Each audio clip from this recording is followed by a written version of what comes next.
Bismillahirrahmanirrahim. Assalamualaikum warahmatullahi wabarakatuh. Alhamdulillahirabbil alamin. Wassalatu wassalamu ala nabiyyina Muhammad wa ala alihi wa sahbihi wa sallama tasliman katsira. Amma ba'd. Alhamdulillah, kita kembali melanjutkan pelajaran kita, yaitu pembahasan kitab Muyassar min Ilmin Nahwi, yang mana pada pertemuan yang lalu kita telah membahas tentang jamak. Nah, jamak itu terbagi tiga. Ada namanya jamak mudzakkar salim, yang kedua jamak muannats salim, dan yang ketiga jam'ut taksir. Nah, sekarang kita masuk jenis isim berikutnya adalah asmaul khamsah, isim-isim yang lima. Nah, biasa juga asmaul khamsah ini dikatakan isim yang spesial. Nah, kenapa dia spesial? Kenapa dia terdiri dari 5 isim yang spesial ini? Karena dia adalah suatu kelompok isim yang dimana bentuk perubahannya sama. Nah, jadi bentuk perubahannya sama, yaitu satu kelompok isim yang sama bentuknya dan perubahannya. Nah, jadi perhatikan, inilah 5 contoh isim yang sama bentuknya dan sama bentuk perubahannya. Yang pertama adalah abuka, yaitu ayahmu. Yang kedua akhuka, saudaramu. Hamuka, iparmu. Fuka, mulutmu. Dzu malin, yang punya harta. Nah, kita lihat kenapa dia sama bentuk. Karena kalau kita lihat ini persis sama bentuknya. Dan kenapa dia sama perubahannya? Perhatikan, kalau dia dirofa, maka semuanya dirofa dengan al-waw niyabatan anid dhammah. Nah, kalau dia dinasab, maka dia dinasab dengan alif niyabatan anil fathah.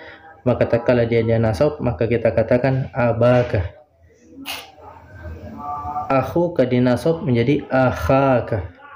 Hamuka dinasab menjadi hamaka. Fuka dinasab menjadi faka. Dzu malin dinasab menjadi dza malin.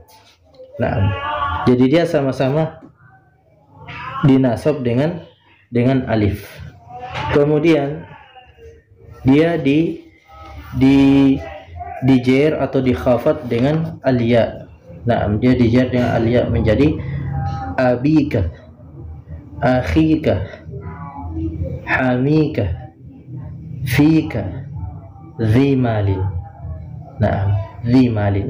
Nah, itulah bentuk asmaul khamsah. Jadi dikatakan asmaul khamsah, saya ulangi kembali, yaitu satu kelompok isim yang sama bentuknya dan sama bentuk perubahannya. Nah, jadi catatan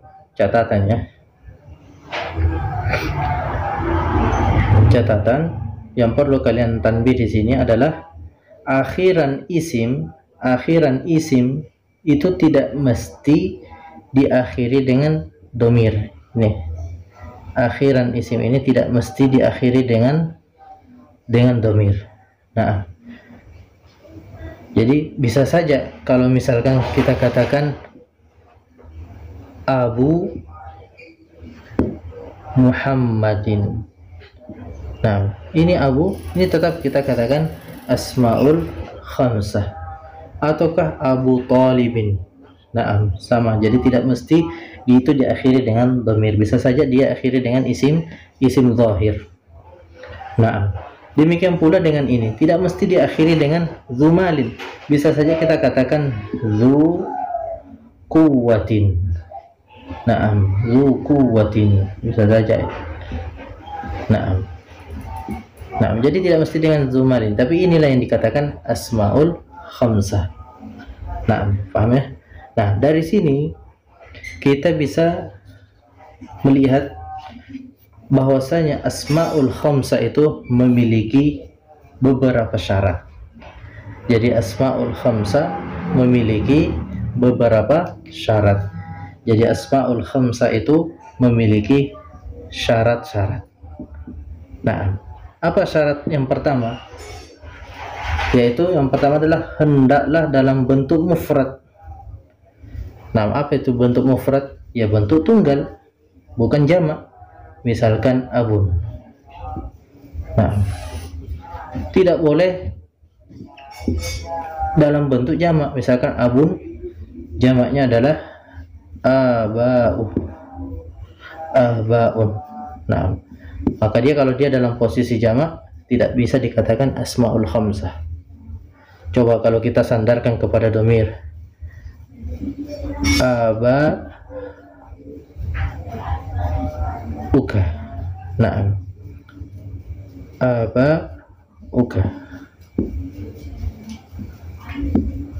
Nah, ini tidak bisa disandarkan, tidak bisa dijadikan asmaul khamsah. Nah, itu jadi dia mesti mufrad.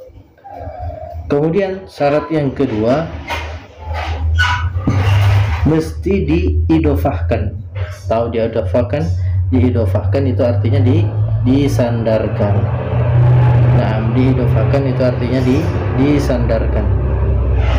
Nah, misalkan abun, kalau dia tidak disandarkan, maka dia tidak dikatakan asmaul khamsah, tapi dia mesti disandarkan. Seperti contoh, disandarkan ke domir, menjadilah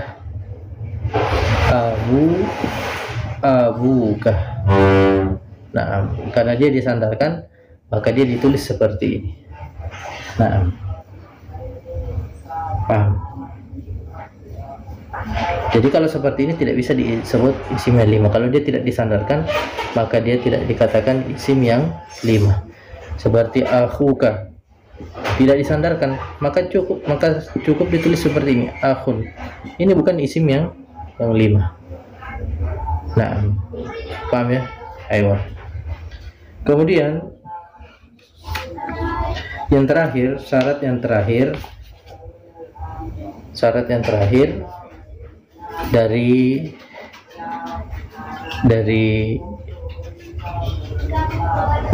asmaul khamsah. Nah, syarat yang terakhir dari asmaul khamsah,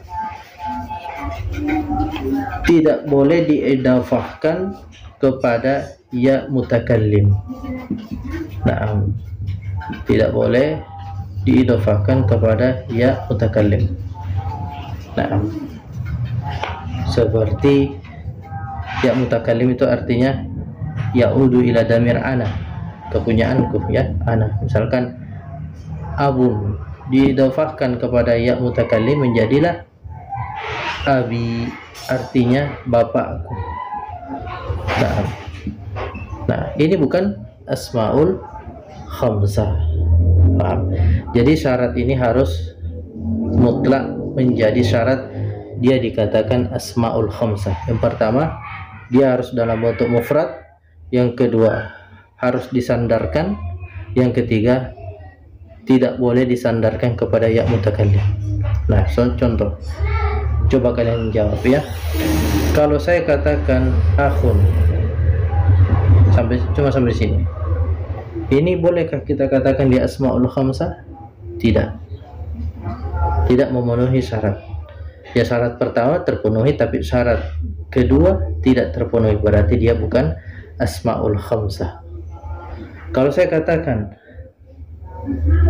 akhu Hamidin, nah, apakah ini asmaul khamsah? Iya, dia asmaul khamsah. Pertama, dia mufrad, bukan jamak. Yang kedua, disandarkan, ya disandarkan pada isim zahir, maka dia juga benar. Yang ketiga, dia tidak disandarkan kepada ya mutakallim, ya berarti akhu ini adalah asmaul khamsah. Nah, itulah sedikit penjelasan tentang asmaul khamsah. Insyaallah nanti kita lanjutkan pada pembahasan jenis isim-isim berikutnya. Semoga bermanfaat. Subhanakallahumma bihamdik, asyhadu an la ilaha illa anta, astaghfiruka wa atubu ilaik. Assalamualaikum warahmatullahi wabarakatuh.